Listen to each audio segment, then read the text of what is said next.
Maayong adlaw New Heights, maayong adlaw mga igsoon ko diha kay Kristo. So magsugod ta sa itong ikapitong story karong adlaw o ginaawhag na ko ang tanan nga maminaw sa sunod sa story nga pagaistoryahan nato karon.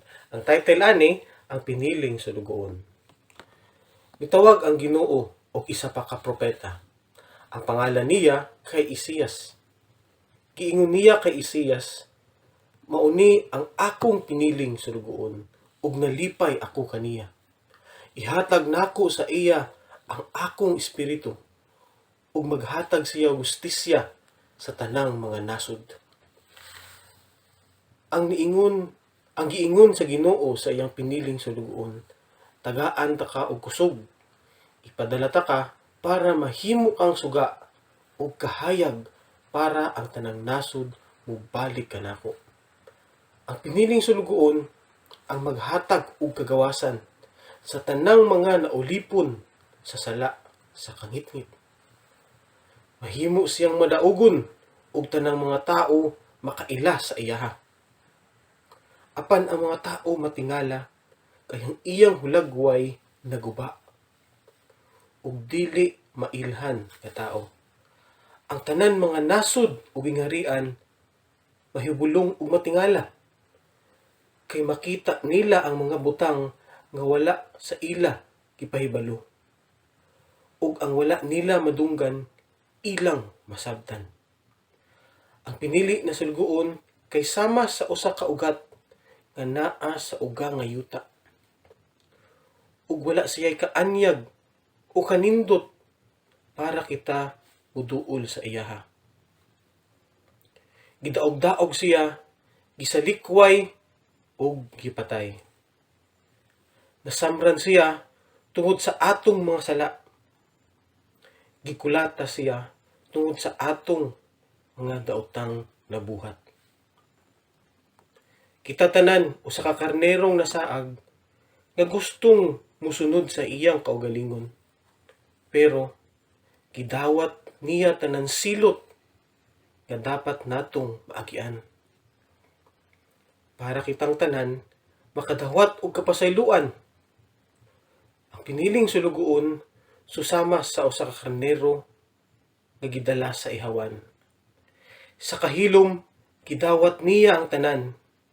Gidakop siya, gihukman, gipatay ug gilubong sa lubnganang hulam. Apan wala man lang nasabtan sa iyang katawhan na siya namatay tungod sa ilang mga salang nabuhat.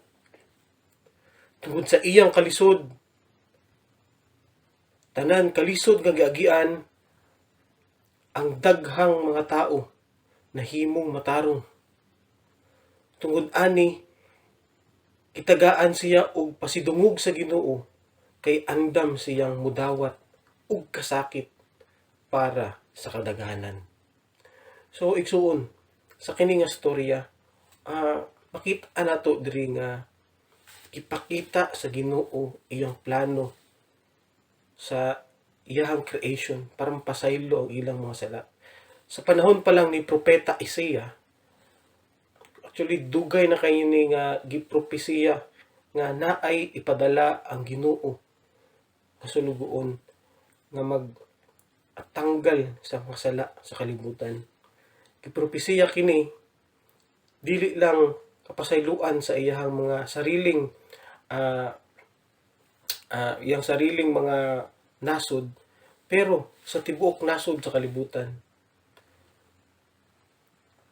Gipakita sa Ginoo iyahang servant nga moagi og kalisod, kasakit, tanan niya maagian tungod sa dakong gugma niya sa kalibutan.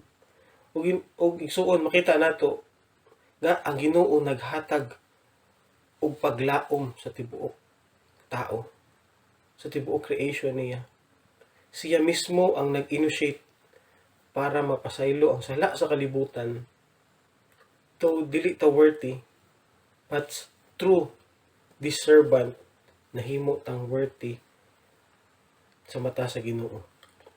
And I believe igsuon kining propesiya mas masabtan pa ni nato kung sundan nato ang mga sumusunod pa nga story ug mailhan nato kung si kinsa jud ning gipili nga sulugoon sa Ginoo, kagipadala niya sa kalibutan para ikaw ug ako mapasaylo sa atoang mga sala.